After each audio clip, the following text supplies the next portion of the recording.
Hortensia, rose, dahlia. À Rungis, le pavillon C1, celui des fleurs, est un bouquet d'odeurs et de couleurs. Au petit matin, producteurs et grossistes s'affairent pour contenter leurs clients.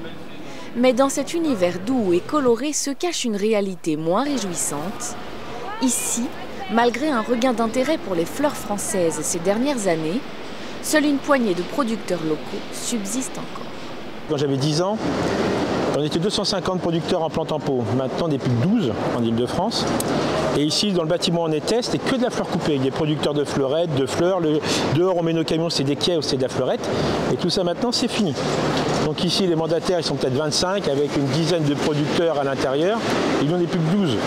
Parmi les causes de ce déclin, les charges et les normes toujours plus assommantes pour les exploitations et la difficulté permanente à trouver de la main-d'œuvre.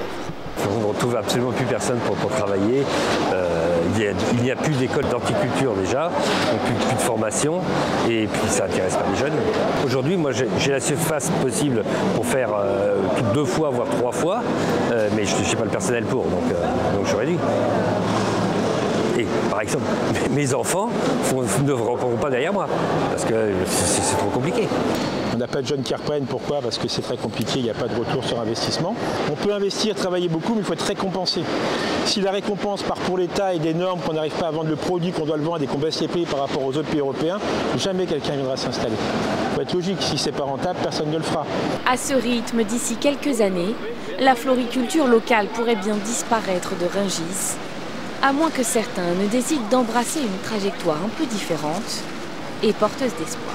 On va dire qu'on a une exploitation un petit peu particulière parce qu'on fait vraiment beaucoup de variétés avec des produits de niche, ce qui nous permet un petit peu de ne pas être en concurrence frontale avec les fleurs d'import. Donc voilà, c'est vrai qu'économiquement parlant, on s'en sort bien pour l'instant. Il y a un petit ralentissement. Après, comme je disais, moi j'ai une production qui fait que je ne le sens pas vraiment, puisque les gens vont venir pour mes produits, des produits un petit peu différenciants. Si je faisais quelques produits labellisés Fleurs de France, je souffrirais certainement plus que de faire une multitude de petits produits que les gens vont venir, pas forcément parce que c'est de la fleur de France, mais parce que c'est une fleur qu'ils ne vont pas trouver autre part, quoi. Je pense qu'il y a encore de la place pour la production de fleurs coupées en France, notamment en Ile-de-France, pour approvisionner le plus grand marché. C'est-à-dire qu'aujourd'hui, 40-45% des fleurs coupées qui sont consommées en France le sont en région parisienne. C'est ici qu'on consomme, donc il pourrait sembler logique que ce soit ici qu'on produise.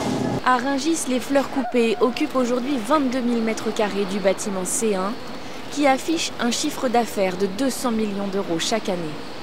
Les ventes physiques représentent le gros de l'activité, mais l'évolution numérique bouleverse aussi ce secteur. Les producteurs gèrent de plus en plus de livraisons de commandes arrivées tout droit d'Internet.